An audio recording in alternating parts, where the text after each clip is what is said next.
David never expected that living with an alien would feel so normal most days, because Oren was quiet and polite and always curious about little things, like why humans enjoyed music or why people laughed when nothing was funny. But one night David came home late from his shift at the station and found Oren sitting in the middle of the living room with strange glowing tools spread out on the floor.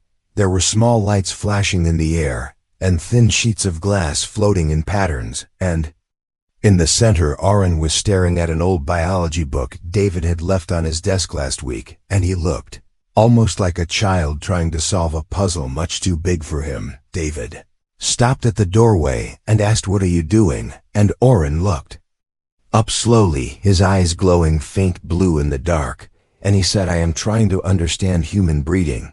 For a moment David thought he was joking, because Oren rarely spoke in such a direct way, but then he saw the seriousness in his alien face and the way the tools were scanning over the book, like they were trying to pull the secrets out of the paper, and David felt a strange chill run through him. He walked closer and said, "You mean like reproduction, right?" And Oren nodded without a smile, without any sign of humor at all, and answered, "Yes, reproduction, but more than that, because there is something in it that your kind holds sacred, and I want to see why." David wanted to laugh it off, but there was no laugh waiting inside him, because Oren was not just curious in a light way, he was intense and almost desperate, like this subject mattered to him more than anything else. And David remembered how Oren once told him that his people did not form families, not the way humans did. They were born in chambers, raised in groups, and sent away to serve without ever knowing a mother or father. David sat down across from him and said,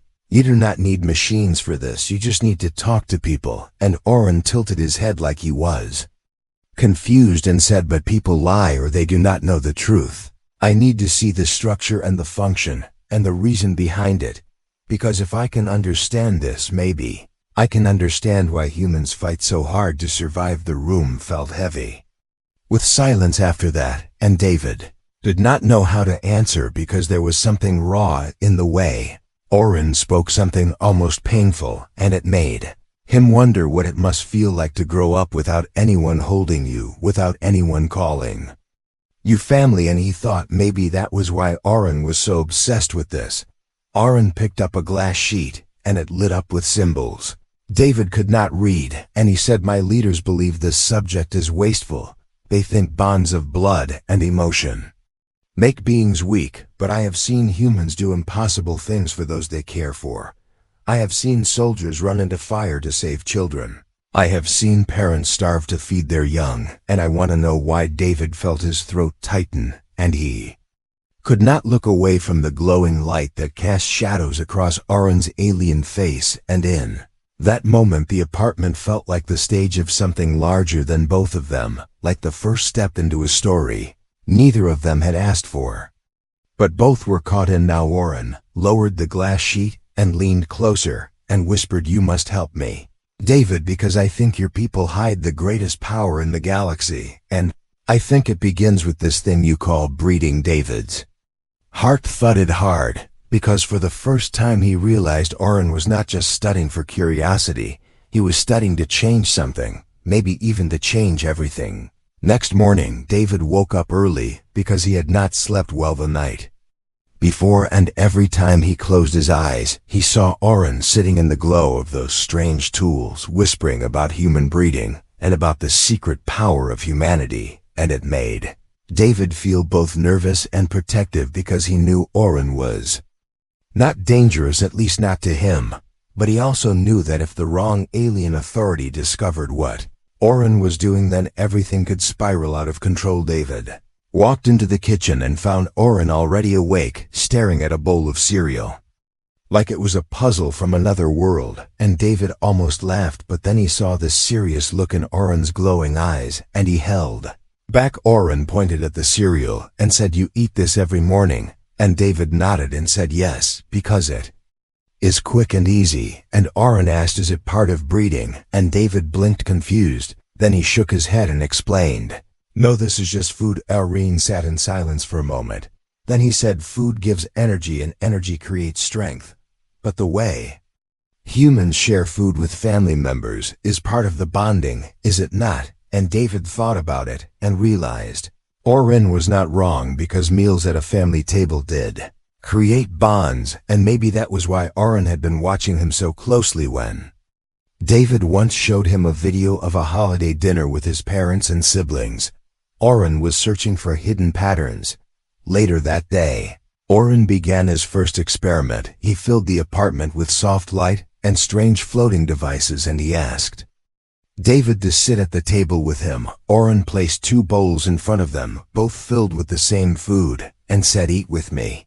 David hesitated, but then agreed because it seemed harmless. As they ate, Oren watched every move and every expression. And finally he asked, "Why do you smile when you eat with me?" And David said, "Because it feels good to share a meal with someone else." And Oren's eyes widened a little, and he whispered, "So sharing changes the taste, not the tongue but the heart." That night Oren tried something stranger. He pulled out a small cube that projected images in the air, and he showed David a scene he had reconstructed from the memory. David once shared a memory of a family sitting around a dinner table together. Oren had rebuilt it in perfect detail, even the flicker of candles and the sound of laughter.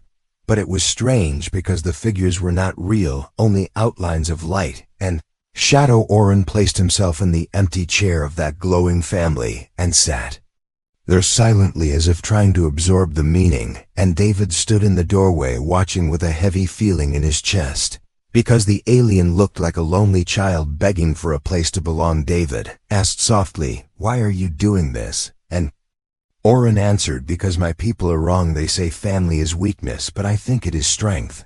I think if humans can love so deeply that they would give their lives for their children, then maybe that is why no empire has ever erased you." From the stars, David felt a shiver as he realized Oren was taking this further than simple study. Oren was searching for something almost spiritual, and David could not decide if that was inspiring or terrifying. Over the next days, Oren grew bolder. He asked David endless questions, not about science, but about love and connection. He asked what it meant when 2 people held hands, what it meant when parents told their children bedtime stories, what it meant when lovers whispered in the dark. And every answer David gave seemed to carve deeper into Oren's thoughts. But the suspense grew too, because one night when David returned from work, he found a message flashing on the wall, a message in alien script that Oren quickly erased. When he noticed David standing there, David asked what was that, and Oren said nothing, just routine contact, but his voice was too flat, too forced, and David knew he was hiding something. Later, Oren admitted in a whisper, "My people are watching me, and if they find out what I am doing, they will order me to stop, or worse, they will take me away and erase my memory, because they fear the infection of human emotion and breeding rituals." David felt his chest tighten. He asked, "Then why risk it?" And Oren looked at him with a fire in his glowing eyes and said, "Because I have seen your kind bleed for love, and I want to know what it feels like to have something worth bleeding." Fourth words hung heavy in the air, and David knew then that this was no simple experiment anymore. This was the beginning of something that could change Oren forever, and maybe even change the fragile balance between humanity and the greater alien powers that hovered in the dark sky above. And as the night closed in, David realized the suspense was only growing, because Oren was walking a path that no alien had walked before, and sooner or later someone would come to stop him.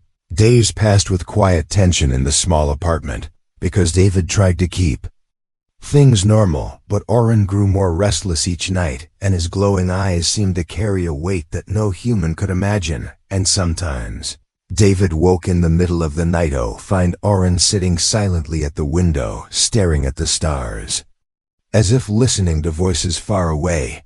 And when David asked what he was doing, Oren only said, "I am waiting for the silence to end." One evening, as David returned from work, he saw the door of the apartment glowing faintly, like someone had left an unseen mark, and when he touched it, The glow vanished. Oren rushed forward and pulled his hand away, whispering, "Do not touch that, because it is a signal from my people. They have found me." David asked, "What does it mean?" And Oren said, "It means they are watching closely now, and they know I am studying what they forbid." David felt a chill, because he realized this was no longer safe curiosity. It was dangerous rebellion, and he asked Oren, "What will they do if they catch you?" And Oren looked at him with a shadow in his eyes and said, "They will erase me. They will strip away my mind until nothing remains but obedience and silence." That night Oren told David more about his people than he ever had before. He explained how they were born in great chambers without parents, how they were raised by machines and overseers, and how they were taught from the first breath that loyalty to the empire was above all else, and that emotions were disease and weakness. Oren said, "I never believed it until I lived here with you, and I saw how humans treat each other, how they fight, argue, cry, and still protect one another. I realized my people fear this because it is power they cannot control." David listened in silence because he felt the truth in every word, and he understood why Oren had become obsessed with human breeding, not just the act of creating life, but the bonds that followed, the families that grew, the sacrifices people made for love. It was not biology Oren was searching for, it was the soul of humanity. But the suspense grew sharper the very next day when a shadow passed over the apartment, and the air filled with a low hum that shook the walls. David ran to the window and saw a vessel hovering in the sky, a dark alien craft with lights that pulsed like beating hearts. And Oren whispered, "They have sent a watcher." David asked, "What is a watcher?" And Oren said, "It is an enforcer, one who makes sure no one strays too far from the law. They will not enter yet, but they will send warnings, and then they will strike if I do not obey." For hours the ship remained in the sky, unmoving, silent, and heavy like a storm waiting to fall, and David felt his stomach twist because he knew he was caught in something much bigger than himself, and he wondered if Oren had doomed them. Both that night, Oren grew more determined. Instead of stopping his studies, he pushed deeper. He filled the apartment with projections of families, with glowing images of children learning to walk, of parents holding them tight, of lovers embracing in the dark. And David asked, "Why are you doing this when they are watching?" And Oren answered, "Because I must show them that this is not weakness, that it is the reason humans survive every trial, every invasion, every war, because they fight for one another, not only for themselves." But before David could reply, the walls shook with a sudden pulse of sound, and a voice filled the room, a cold alien voice that said, "Cease this at once. You are infected with human weakness. Return to your duty or be erased." Oren stood tall and answered, no voice from the shadows, "I will not stop, because I have seen something you have never known, and I will not forget it." Voice grew louder and said, "You will destroy yourself." And Oren replied then, "I will destroy myself with truth rather than live forever with lies." David's heart pounded hard as he listened, because he realized Oren was challenging his entire empire, and he wondered how far the alien would go, and if the cost would be both their lives. After the voice faded, Oren turned to David and said, "They will come soon, but I am not afraid, because I finally know what it means to fight for something that matters." And David looked at him and saw no fear, only a strange human-like fire burning in those alien eyes. The suspense grew heavier than ever, because the watcher ship remained above like a shadow of doom, and David knew the next move would decide everything.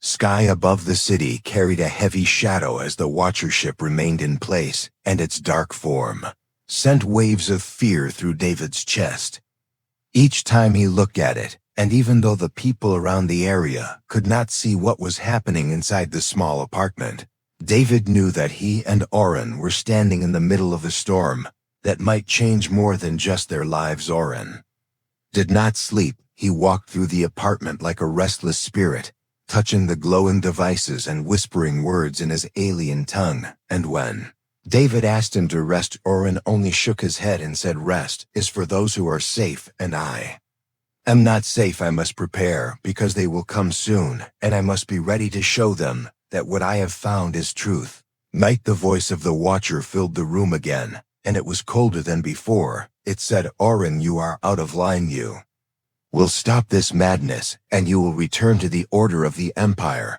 or you will face judgment. Oren stood still with his eyes glowing brighter than ever, and replied, I will not return, because I have seen what you fear, and what you deny. I have seen that human breeding is not only the creation of bodies, it is the creation of love and sacrifice and loyalty. And that is the one thing you cannot erase. David felt a shock in his chest because the words Oren spoke were strong and dangerous. And the air in the room vibrated as if the watcher itself was trembling with anger, and the voice answered, You speak of love, as if it is power, but love is chaos, and it will break you. Oren stepped forward and raised his hand high and said, Then let it break me, because in breaking, I will be stronger, and I will understand life in a way you never can. Lights of the watcher ship grew brighter until the windows of the apartment shook, and David grabbed Oren's arm, begging him to stop because he feared the ship would fire and erase them both. But Oren turned to him and said, Do not fear, David, because today they will see that I am no longer theirs. I am free, and I choose to stand with you. David's throat tightened as Oren activated his projection device and filled the room with visions again. Visions of mothers protecting babies, visions of fathers teaching children to walk, visions of soldiers carrying each other from the battlefield, visions of lovers embracing in the face of death. And Oren cried out to the watcher, Do you not see this is strength? This is the reason humans endure, even when their world burns. This is why they survive what others cannot. The watcher did not reply at once, and the silence pressed on David's chest like a weight until finally the voice spoke again, softer yet sharper. It said, You are tainted, and you will be punished. And Oren shouted, Then punish me.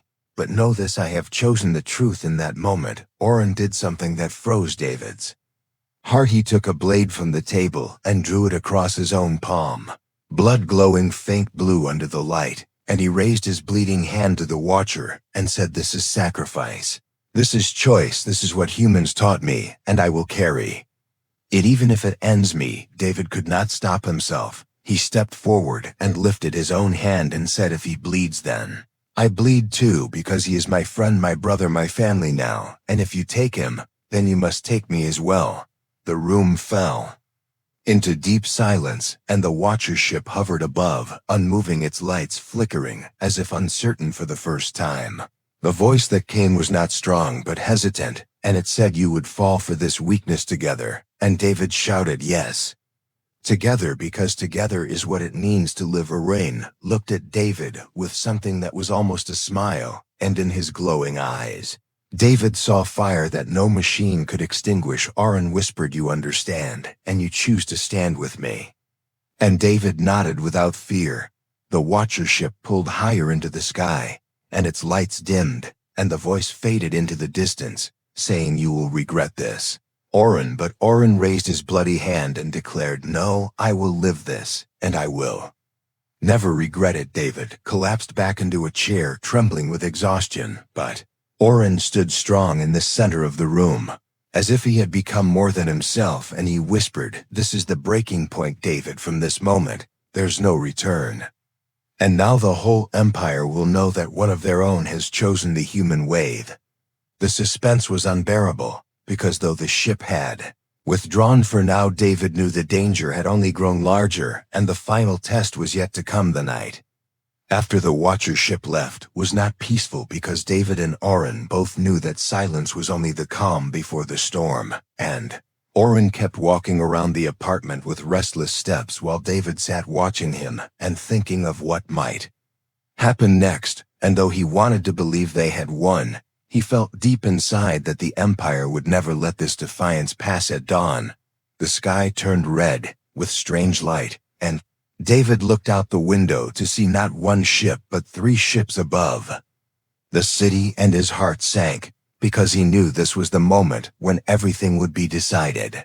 Oren joined him at the window and whispered, They are here not to warn, but to judge. The ships released a wave of sound that shook the streets below, and people ran in fear. though they did not know the true reason for the presence of these alien vessels. And then a single beam of light struck the apartment and pulled Oren upward like a prisoner taken before a court. David shouted his name and reached out but could not stop him, and before David could follow, he too was lifted into the beam, and the world around him vanished. They appeared inside a vast chamber of light and steel, the walls stretching high above like the inside of a cathedral, built by machines, and at the far end stood figures tall and faceless, their shapes glowing with energy, and their voices spoke as one. Oren, you have broken the law of your people. You have been infected with the weakness of humanity, and you must be erased. Oren stood straight, his cut hand still marked with blue blood, and he answered, I am not weak. I have found strength where you saw weakness. I have found meaning where you saw nothing, and I will not surrender that truth. The voices thundered. You are one against all, you cannot win. And Oren pointed at David and said, I am not alone anymore. And the human beside him stepped forward, trembling yet firm, and said, he speaks the truth, because I have seen his courage, and he has seen mine, and we stand together. The chamber fell into heavy silence, and the figures seemed uncertain, as if the words had struck them in a place they did not understand, and one voice asked, why would a human risk his life for one of us? And David answered, because that is what humans do. We protect those we love and those we call family, no matter the cost. Oren raised his voice stronger than ever and said, this is what you fear, this bond, this connection, this breeding of life and love that makes humans impossible to break, and I will not let you erase it from me. The energy in the chamber flared like fire, and the figures trembled, and then the voices shouted, then you are cast out. You are no longer one of us. Oren closed his eyes for a moment, before opening them with calm fire, and said, then I am free. The light around them shifted, and the chamber seemed to collapse, not in destruction, but in release, and the ships above the city pulled away, leaving only silence in the sky. And when David opened his eyes again, he was back in the apartment, standing beside Oren, who looked tired, but unbroken. David asked softly what happened, and Oren answered, they have cut me off. I am no longer theirs, but that is not punishment. It is victory, because I have chosen my own path. David felt relief rush through him, though fear still lingered, because exile meant Oren could never return to his people, and the empire might still watch from afar. Yet, in that moment, David also felt pride, because Oren had chosen humanity not as a subject of study, but as a way of life. Oren sat down at the table and placed his bleeding hand against David's hand and said, I came to study human breeding, but I have found more than science. I have found what it means to belong, and to fight for someone, and to live for something beyond myself. David felt his throat tighten, and for a moment he could not speak, because he knew that this alien who once had no family had now found one in him, and the weight of that truth filled the room with something warmer than fear. The days that followed were quiet again, though. The memory of the ships remained in the sky like scars, but Oren seemed different, calmer, stronger, almost human, in the way he smiled at small things, or the way he asked questions. Not about machines, but about stories and laughter and home. And David realized the transformation was complete, and the empire had failed to erase the truth, because Oren had carried it into his heart, and no power could take it away. And as David sat with him one evening, watching the sun set over the city, Oren spoke the final words that sealed the story forever. He said, David, I began this journey to understand how humans breed. I learned that it is not about the act of creating life. It is about why they create it. It is about love. It is about bonds that hold people together, even in the darkest times. And I now know that this is the greatest power in the galaxy. David smiled and answered, then you are more human than you know. And Oren looked at him with quiet fire in his glowing eyes and said, then let me live as one, because everything has changed, and I will never go back. The story was complete, and though dangers still lingered, the message was clear. Humanity's greatest strength was not in its weapons or its machines, but in its ability To love, to protect, to sacrifice, and to breed life even in the face of death. And now even an alien had chosen that path, proving once again that humans will always rise because of the bonds that no empire can break. The end.